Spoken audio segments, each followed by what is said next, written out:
tayo magkape guys. Ang oras na alas 10, tama ba yan? Alas 10? Alas 12 na.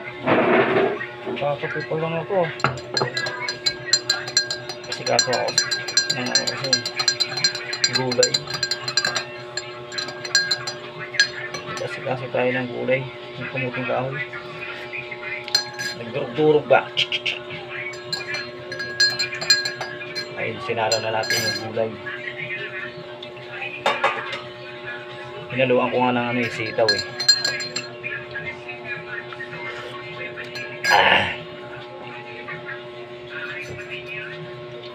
Yung nakita nyo yung una kong video na in-upload guys. Ito na yun.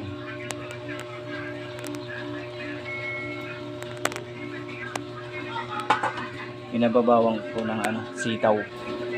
Kasi sayang yung sitaw eh. Baka matuyot lang.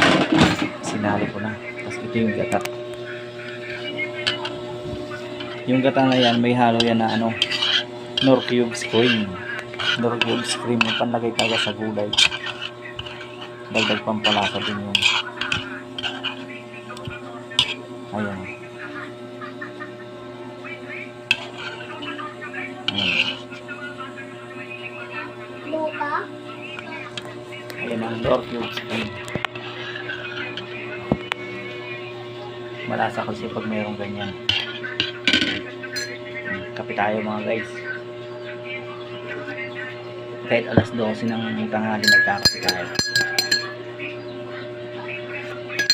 Hindi tayo nakapasok kasi umuulan eh.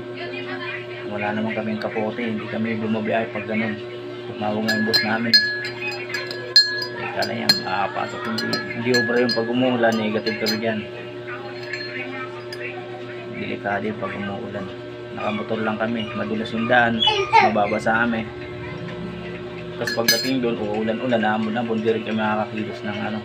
Ayos. O so no, saging. Oh. Oo. Kaya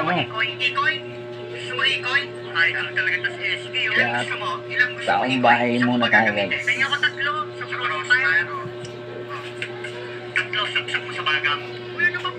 Tatlo, taksak mo sa baga mo. Si Ate ay nagdabang in-order.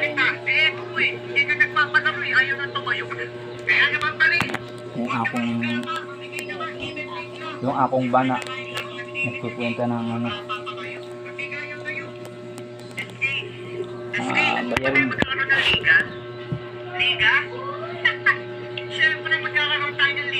kakabalik lang ng kuryente namin. Salamat kayo. Naputulan kasi ano guys eh. Ayun. Wala tayo pang bayad agad kaya bilis na tupa tayo. Awan ng Diyos, binigyan tayo guys. Kaya maraming salamat sa akong mga boss, amo, madam, sa tiwala. Salamat.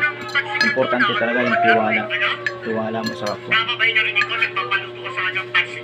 Sabi mo, libre pasig ka to eh. Oo, nasa plataforma ko yung libre pasig ka to, pero hindi ako yung nagaluto. Kung ikaw yung luto ko dyan, ha?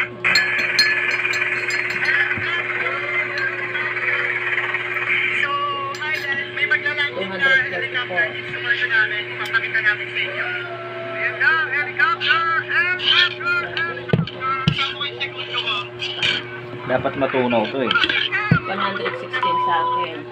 Pinakabahan ako baka uyan pagpapit. Ikaw pa kasi pa yung cellphone ko.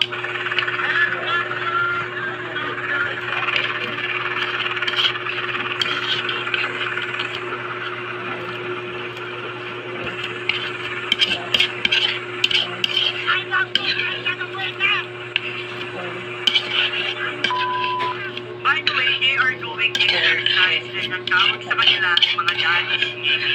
Sila po ay mga Navy sa Denmark.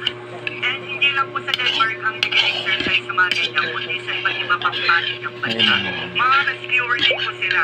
They are doing exercise lalo na kapag may emergency situation on board vessel. Okay ang kulay And niya. for example, meron aksidente or merong injured sa isang barko. Na-mix ko na yung ano, Knorr Cubes cream. Dalhin ASAP for as soon as possible sa nearest hospital. All guys, ito ilalagay natin. Hinaamoy ko na yung ano ng kamuting kahoy na ginugulay natin.